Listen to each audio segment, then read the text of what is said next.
Little Wonders of the Palm Beaches is brought to you by Discover the Palm Beaches and Palm Beach County, the best way to experience Florida. Welcome to Little Wonders of the Palm Beaches. Let's go golfing! Oh my gosh.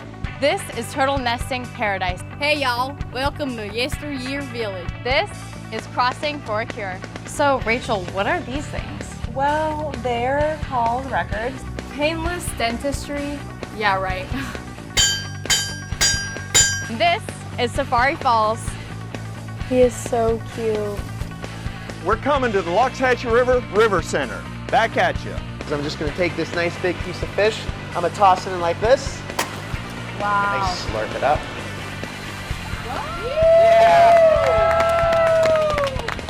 Sometimes I refer to this as hillbilly aerobics. Now it's time to try some garlic ice cream. This is Artie Gras. That is Mrs. Bubble. She is maximum size for an Atlantic spotted porcupine puffer. Well, this doesn't happen every day. I love your face. This is the best stinking party in the Palm Beaches. Yeah! That is Cuban so good. This is Little Wonders of the Palm Beaches.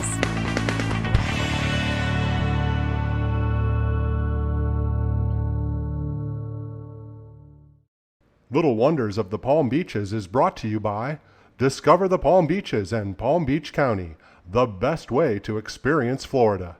Today we're in Delray Beach, Florida, and right across the beach is the Sandaway Discovery Center.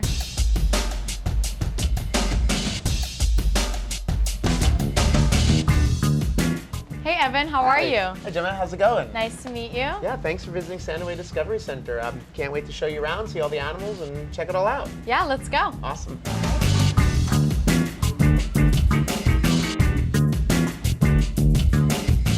So actually, these are some of our aquatic turtles.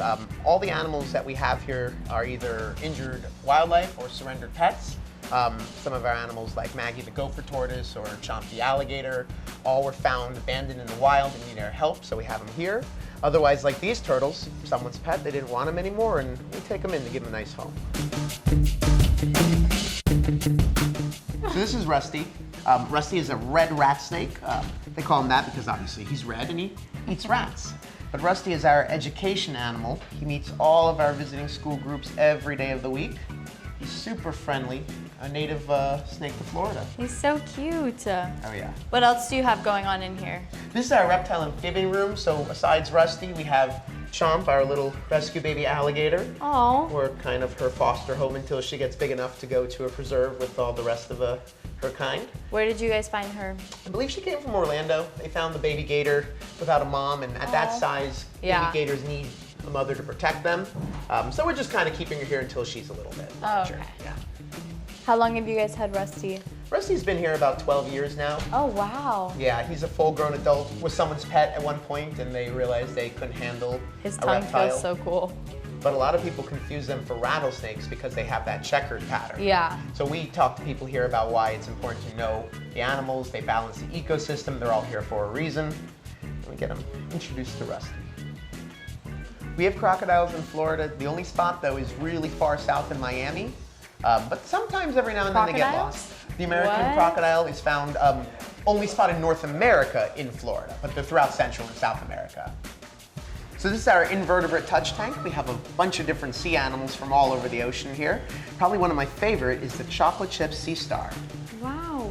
You can probably tell why they call it that. Yeah. Oh my gosh. And what's interesting is they have 5 eyes, one at the end of each of their arms. But Really? they can only sense whether things are light or dark.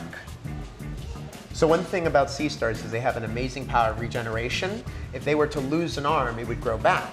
But more impressive, if they were to be cut in half by a predator, both halves have the potential to grow back. So you would get 2 sea stars. And this is another cool one. This is a pencil sea urchin. As you can see, they call it that because it looks like it sticks like a pencil. Oh yeah.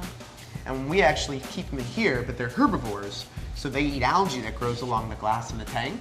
So every now and then I'll move them to other tanks so they literally will clean the windows for me. Isn't that its mouth right there? The mouth is right on the bottom. And they got 5 teeth called Aristotle's lantern, and they just use it to scrape algae off the rocks and the sand. Wow. Pretty much the window washers of the tank. So what do we have in here? So this is our coral reef tank. We have stony and soft corals that represent the coral reefs surrounding Florida and a bunch of the reef fish that live in them around the world. Two of my favorite fish, however, are the black and white striped cardinal fish. Actually, they have babies when they're in this tank, and the little ones use these sea urchins to live between the spines in order to survive and give them a habitat. And then, of course, the clownfish. So cute. That's Frank and Rosie. That's their condo, the big CB anemone. But this is just a really cool tank because not everyone realizes that everything in here is a living creature. The corals are alive, they have mouths, they have stomachs, some of them even have eyes. This is our shell gallery. It's collected by Albert and Ann Becker, and they were just two people, husband and wife, that traveled around the entire world and literally collected all these shells. So all of these are from them? Mm-hmm. Oh Their travels, gosh, whether there's it's from so different many. countries, locally, some really rare ones too, but it's just an amazing exhibit that shows people the diversity of our ocean. What's amazing is even though all these shells look so different, they have different like colors, different patterns, they're all made of the same material, a rock called limestone. They're all made from limestone, really? It's a mystery how these animals were able to get everything perfect, the Oh spacing, my the gosh, patterns. yeah. So this map shows you where they got their shells from. Albert and Ann Becker, they traveled everywhere across the world, whether it was in New Zealand, Siberia. Like you pointed out, they even got a shell from Antarctica. Oh my gosh. Oh yeah. Look at these conchs. These are huge. One of my favorite things to talk about is actually how the shell grows. So this is the oldest part of the shell, and this is the youngest part. As the snail grows, it just wraps around itself, getting bigger and bigger. Wow. In fact, every line, if you think of like a tree ring, that could be a growth year. So this snail could be well over 100 years old. Wow.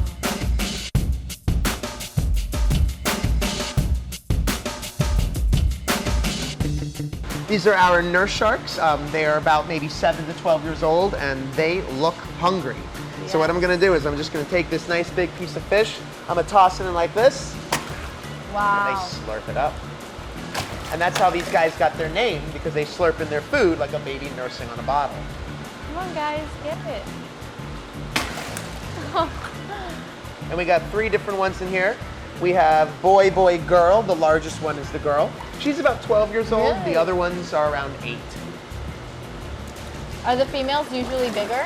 In sharks, yes, and Really? reptiles. Some animals, it's the males that are bigger, but sharks, yes. I didn't know that. And what's really cool about these guys is these used to be pets. These 2 were kept by a fisherman who caught them and kept them for a few years. And this guy actually came from the hotel down the street. They have a big tank in their bar and grill until he got too big, and they donated him to us. We actually work out a game of catch if I can get him to notice it. You want to toss a piece in? Yeah, sure. It's a piece of shrimp. You can get close. Literally just drop it right in front of their nose. Look at he was like, what? I love the little noise that they make. Oh, yes. And these are totally harmless, aren't they? The nurse sharks are considered non-aggressive. They still have teeth like all other sharks Right. do, but since they don't feed on large animals, when I go in this pool to work in here or work on their exhibit, they leave me alone because I will never look like food to this type of shark. Yeah, yeah. Which is why sharks bite to begin with. There is no such thing as a man-eating shark. We're just not meant to be in the ocean, so they get confused. Yeah. So it's important to respect sharks, not to fear them. They bite out of curiosity, don't Exactly. they? Yeah. They don't get a guidebook to land animals. And what are their little thingies? Those are their sticking out? barbels. Think of them, they're whiskers, but think of them as taste buds, tongues. So they Oh. feel around using them to sense what they're looking for in dark and muddy water between rock crevices. And if they find an animal that they like, they can just vacuum them out. Nice. So it gathers information. Is that what that noise is when they The slurping. feed? Oh, Mainly because air is getting in their mouth. If that was underwater, it would be boring. right. And tell me about this little bit, well, not little, big pufferfish. That is Mrs. Bubbles. She is maximum size for an Atlantic spotted porcupine puffer. She was someone's pet. She came here about half that size, and she's just well taken care of, and just an awesome She's addition to our eating family. good. Oh yes, everyone falls for the puppy dog eyes. Yeah, I know. They She can't has fool the you. sharpest teeth in this tank. When I go in here, that's the one that worries me. Really? She's got enough teeth to crack oyster rock. I Oh wouldn't my want to tangle with God. her. And does she bother you when you go in, or? She's incredibly smart. She does follow me around because she knows that I have the food. Right. The sharks relate the stairs to food. That's why they come over here I see. when it's feeding time. But she's smart enough that she knows that humans bring the food. Right. We actually, just for fun, gave her a maze to figure out how to get through, and in 3 days she was swimming through the maze to get Oh food my and God. a reward at the end. It's amazing, the ocean. There's so many different creatures out there, Right. different intelligence, different ways they live. It's just a wonderful place to study and just to grow up around.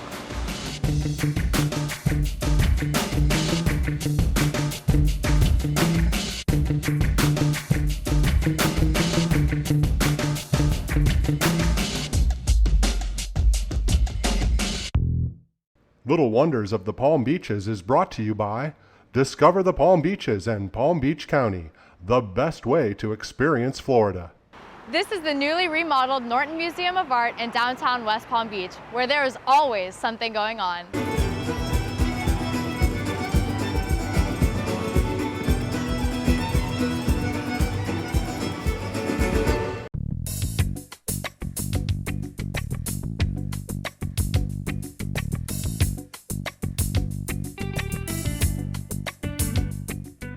Well, it's incredibly cool to work at the Norton, especially since we are just about to celebrate our first anniversary, the first anniversary of our reopening after a $100 million transformation. There is a new sculpture garden, there's a new, what we call a living room, a great hall, new galleries, a new restaurant, new auditorium, and a lot of new art, and a lot more space to do bigger exhibitions. You happen to be here on a Friday night for our weekly Art After Dark program, which I describe as where entertainment and culture meet. It's an evening of art activities, art tours, music, film. Could be it changes week to week, dance troupes, and we promote the local arts. We promote groups of musicians, dancers, spoken word poets from around the area to come in here and be a part of our evenings. So it's never a dull moment. It's always exciting, and it's a joy to be able to introduce the community to great art, great exhibitions, and great artists from all the arts. Since we reopened, we now count about 8,200 works of art in the permanent collection. The Norton is considered to have one of the broadest collections in the Southeast. The Chihuly ceiling, it's called the Persian Sea Life ceiling, which came into the collection in 2003, is back on view. It had been in storage while we were under construction, and people just always look always ask about, where's the Chihuly ceiling? Where can I find the Chihuly ceiling? We have a new sculpture garden, so now there are these two pieces by a sculptor named Ron Danoni, and they've become like selfie central. We have a brand new piece by Klaus Oldenburg and Kuji van Bruggen, his wife, from 1999. It's a 19-foot tall typewriter eraser sculpture in the front of the new plaza of the museum. And that also, too, I think it's maybe even more popular as a selfie destination, but it also signals that there is an art museum right downtown. So there's all kinds of things. You know, we have Jackson Pollock, we have Monet, we have Gauguin, Picasso. You don't have to go to New York to see these great works of art by these great artists. It's right in your backyard here in West Palm Beach. So one of the things that the Norton has been trying to do over the years is broaden its audience, especially young audience, because that's your future. And we do this through a variety of ways. One of them is a high school advisory group called TASK, which stands for Teen Advisory Squad. And every year, 15 students are chosen to be on this committee, which helps us plan activities for high school and college kids. We also have a college night once or twice a year during Art After Dark, and the area college students plan it, and they take over the museum. This section of the Norton has artwork on display solely made by middle and high school students. They also have a teen group called TASK. Let's go find out about them. The group's name is called TASK. It stands for Teen Advisory Squad. It's all high schoolers, freshmen, sophomores, juniors, and seniors. Most of us are from different high schools like Dreyfus. I'm from Lake Worth. Some of us are from private schools. Some of us are homeschooled actually. And basically we come together as a group We brainstorm ideas, we jot down information that we like, maybe we come up with stuff for future events. We also have an after-school outreach program that serves at least 600 to 1,000 kids a year at 7 different locations around the county to underserved neighborhoods. We provide the artists, we provide free art supplies and give them art projects to do, and often that art ends up in the second floor student gallery. It's the Marden Community Gallery, and that is strictly reserved for student artwork, so the students feel empowered and enriched by having their artwork shown in a major art museum.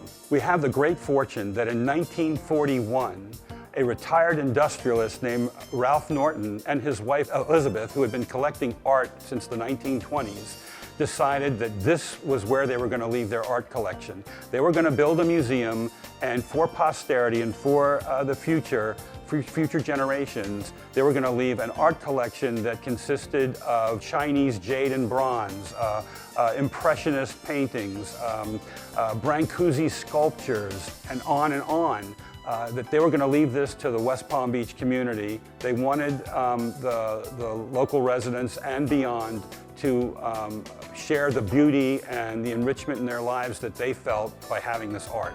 I know people know that there's an art museum in town. I just think they need to visit to understand the quality and the depth and breadth of the collection that's here.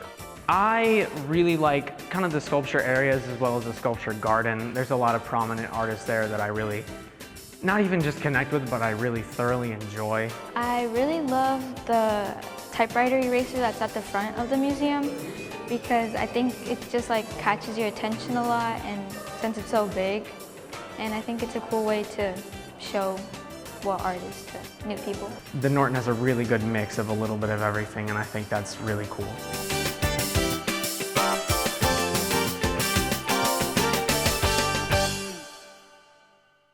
Little Wonders of the Palm Beaches is brought to you by Discover the Palm Beaches and Palm Beach County, the best way to experience Florida. We're here in Lake Worth Beach, Florida at the South Florida Garlic Festival, and this is the best stinking party in the Palm Beaches. Yeah!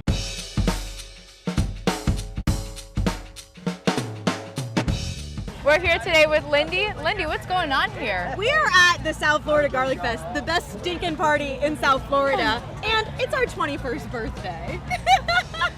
Well, you seem super excited to be So here. excited. Yeah, we have over 100 garlicky foods here. Ooh. We're actually a fundraiser for 10 local nonprofits in the area. So every staff member you see here is actually a volunteer. So Wow. we've got so many great things going, and it's for a good cause. Nice, So- awesome. And you've been doing this for 21 years? 21 years, Wow. not me personally, Yeah. but we've been doing it for 21 years. This is our 4th year in Lake Worth, so we love being here at John Prince Park. How beautiful is it? It is so beautiful. It is so couldn't have beautiful. been better weather, and it's just Yeah. really fun. Beautiful. Just make sure to bring your breath mints next time you come because you're gonna need them. Oh yeah, for sure. We've got, of course, garlic pizza. We've got garlic ice cream. You have to try that. We've got a brand new handmade garlic marshmallow that goes great on that ice cream. Ooh. Oh, we've got garlic waffle fries. We've got garlic nachos. Anything you can think of, we add garlic to it. Oh my gosh. Yeah, I want to try this ice cream. It looks weird but good. It looks like vanilla ice cream, but it actually has some garlic flavor in it. So, but of course we have amusement rides. We've got games for kids. We've got an artist row with a bunch of interactive artists. We've got a bunch of local artists here that we let in for free, and they get to showcase all what they do in South Florida. Wow, that's so Yeah. cool. Thank you so much. Thank you, and have a stinking great time.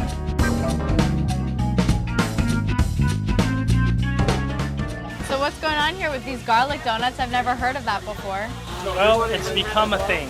Yes. So we add a homemade marshmallow cream to it and sprinkle a little bit of our candied garlic, which is really, really awesome. You would never think they would go well together, but Yeah. they do. So we take the donuts and then we pipe on some nice marshmallow cream, homemade marshmallow cream, with a little bit of candied garlic, and we torch it a little bit to add a little extra flavor, and it's wonderful. Here you go, Gemma. Thank you so much. All right, here we go.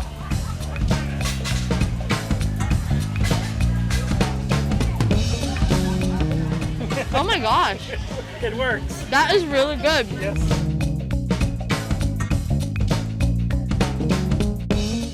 All right, so I've had a garlic donut, but now it's time to try some garlic ice cream. Let's see how this goes.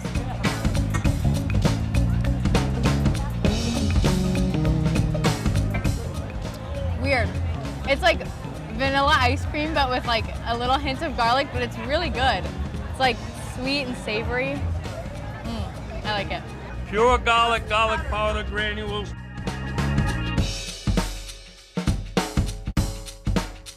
Hi, I'm here with Mr. Garlic. How long have you been doing this? 16 years. Wow. Yeah. And do you love coming here every year? You know what? I do love coming here. I just love the people here. It's just fantastic. Yeah, food's good, vibe's good. Oh, the food is fantastic. What's your favorite? The garlic ice cream. The garlic ice cream? Oh. I just had some of that actually. Delicious. But all this stuff here is really good. Really? You know, so you can't go wrong. Right. You can't go wrong. It's a fantastic place.